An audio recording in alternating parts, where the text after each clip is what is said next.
বিদায়ী বিসিবি সভাপতি ফারুক আহমেদের প্রোটোকল ছিল বেশ চোখে পড়ার মতো ও চাকচিক্যময়।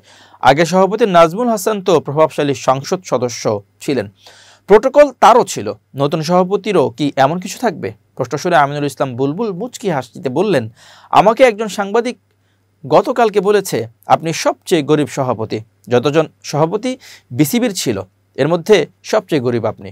এই মুহূর্তে আমার কাছে কিছু নেই, কিছু করিও না, খুব সাধারণ জীবন কাটানোর চেষ্টা করি। এতটুকু বলে নতুন সভাপতি যোগ করলেন, চেষ্টা করব আমার যে কাজ সেই কাজটায় ফোকাস করতে, অন্য কিছু না করতে। প্রশ্ন হচ্ছে নিজের কাজ করার কতটুকু সময় তিনি পাবেন। বিসিবি সভাপতি হওয়ার আগের দিন যখন তার নাম নিয়ে আলোচনা তুমুল, তখন bdnews24.com ও অন্য আরও বেশ কয়েক সংবাদ মাধ্যমে সাক্ষাৎকারে আমিনুল বলেছিলেন বিসিবির আগামী নির্বাচন পর্যন্তই দায়িত্বে থাকতে চান তিনি। দীর্ঘমেয়াদী কাজ করার কোনো ইচ্ছে তার নেই। নির্বাচন হতে হবে আগামী অক্টোবরের মধ্যেই। আমিনুলের সামনে তাই ৩-৪ মাসের বেশি সময় নেই। সভাপতির দায়িত্ব নেওয়ার পর প্রথম সংবাদ সম্মেলনের অবশ্য একটু বদলে গেল তার কথা। মেয়াদের প্রশ্ন শুরুতে বললেন, সুনির্দিষ্ট কিছু নেই, আজকে আমাকে নির্বাচন করা হয়েছে বিসিবি সভাপতি হিসেবে, 3 মাসের জন্য নয়। আমি নির্বাচিত হয়েছি আজকে।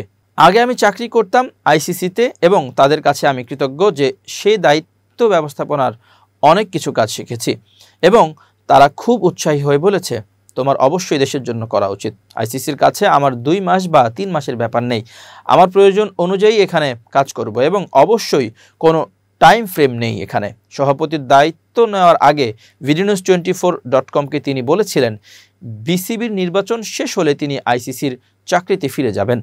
এতদিন এশিয়া অঞ্চলের ডেভেলপমেন্ট ম্যানেজার হিসেবে কাজ করলেও পরে আরও ভালো কোনো দায়িত্ব তাকে দেওয়া হবে বলে তাকে আশ্বাস দেওয়া হয়েছে, এটিও বলেছিলেন।